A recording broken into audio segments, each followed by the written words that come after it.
जय श्री राम, जय हनुमान जी। विभीषण का समझाना।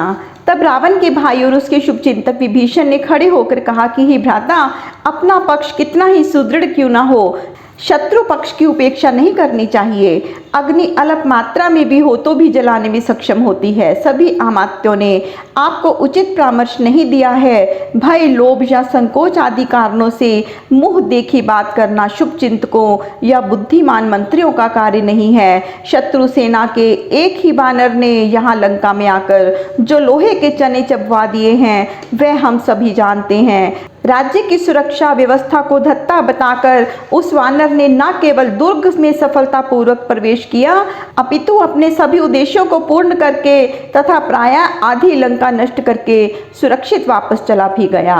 हमारे बुद्धिमान सचिव और महारथी वीर योद्धा तब भी उपस्थित ही थे, किंतु वे क्या कर पाए। हे भ्राता, ऐसे ही महावीर शत्रु पक्ष में और भी अनेकों हो सकते हैं। सभी सचिवों ने तिल मिलाकर कहा कि क्षमा कीजिए विभीषण महोदय, युवराज मेघनाथ तो उस उदंड बानर को बांध ही लाए थे। यदि आप ही ने उस समय उदारता प्रदर्शित करके उस ध्रुव के प्राणों की रक्षा ना की होती तो वह ना जीवित वापस जाता और ना ही लंका जलती। अतः हम आपके मत से सहमत नहीं हैं। रावण ने भी रोषपूर्वक कहा कि सचिवों का कहना उचित है विभीषण, उस समय तुम ही नीति शास्त्र की दुहाई लेकर आए थे, अन्यथा हमने उस दुष्ट वानर का सिर कटवा दिया होता। और अब भी तुम शत्रु के पक्ष में ही बात कर रही हो, यदि तुम मौन बैठो तो ही उत्तम होगा।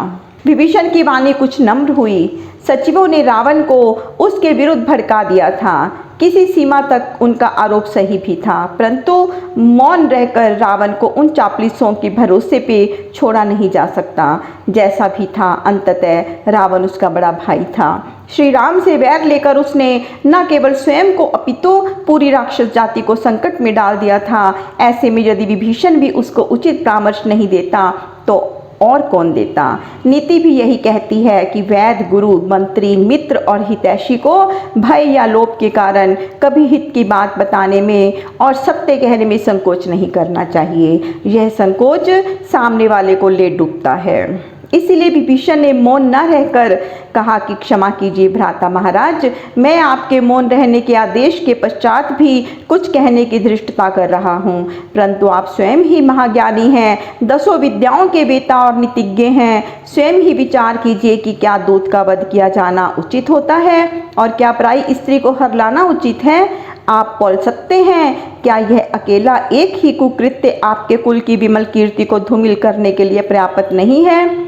क्या आपका हठ पूरी राक्षस प्रजाति को विनाश की कागार पर ले जाने वाला सिद्ध नहीं हो रहा? मैं आपसे सत्य कह रहा हूँ भैया, श्री राम को साधारण मनुष्य समझ लेने की भूल मत करिए। वे ईश्वरीय अवतार हैं, साक्षात विष्णु ही हैं। देवी सीता भी उनकी अर्धांगिनी माँ लक्ष्मी है। उनको हर कर आपने अनजाने में ही लंका का सब वैभव, ऐश्वर्य, श्री और सौभाग्य हर लिया है। युद्ध होने पर श्री राम के यम दंड के समान प्राण खींच लेने वाले भयंकर बाणों से स्वयं भगवान शिव भी आपकी रक्षा नहीं कर सकते। आकाश पताल या अन्यत्र श्री राम का द्रोही कहीं भी रक्षा और अभय नहीं प्राप्त कर सकता। और हे भ्राता, मैं आपसे छोटा हूँ, आपको स्वयं परामर्श या सीख देने की धृष्टता मैं नहीं कर सकता।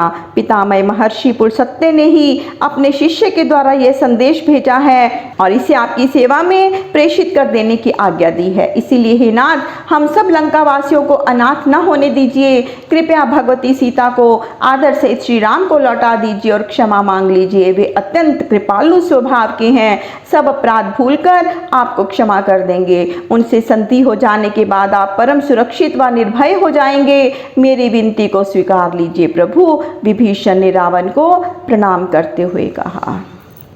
जय श्री हनुमान जी।